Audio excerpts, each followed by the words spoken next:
Hi everyone, আগের ভিডিওতে তো দেখলে আমরা সবাই ট্রেনে ছিলাম। তো পরদিন আমরা আগ্রায় পৌঁছে গেছি। আগ্রায় এটা আমাদের হোমস্টে তাজ স্কোয়ার, এখানে আমরা দুদিন স্টে করব। আর আগামীকাল হচ্ছে আমাদের অ্যানিভার্সারি। তো আগ্রা অ্যানিভার্সারিতে আমরা কোথায় কোথায় ঘুরছি দেখতে হলে কিন্তু ভিডিওটা দেখতে হবে। তো এখানে আমি পরদিন উঠে ফ্রেশ হয়ে নিয়েছি, আর হাতের মেহেন্দিটা যেটা ট্রেনে বসে পড়েছিলাম এরম রং এসছে। আর আজকে সারাদিন ঘোরাঘুরির জন্য আমি এখানে একটা সিম্পল আর কমফোর্টেবল আউটফিট নিয়ে নিয়েছি, কুর্তি প্যালাজো। চলো ফটাফট রেডি হয়ে নিই।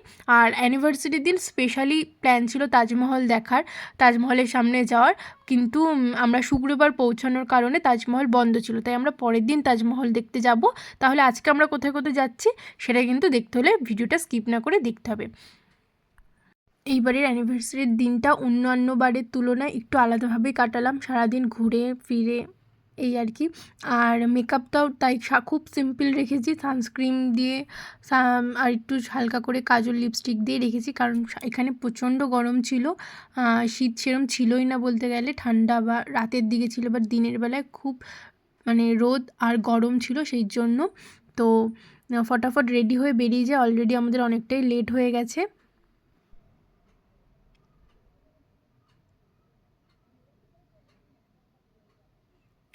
তারপরে এই যে আমি মোটামুটি রেডি হয়ে গেছি, আর যেটা ছাড়া একদমই ইনকমপ্লিট সাজ সেটা হচ্ছে সিঁদুর। আর আজকে অ্যানিভার্সারির দিন বলে দীপায়নের হাত থেকে সিঁদুরটা পরলাম।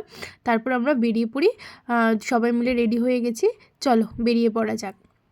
এই যে অটোয় ঠান্ডা হাওয়া খেতে খেতে আমরা চলে এসেছি একটা রেস্টুরেন্টে, এখান থেকে আমরা ব্রেকফাস্টটা করে নেব, দিয়ে তারপর ঘুরতে বেরোবো। তো চলো কোথায় কোথায় ঘুরলাম আজকে আগ্রায় সেটা দেখতে হলে পরের ভিডিওটা কিন্তু অবশ্যই দেখতে হবে। বাই।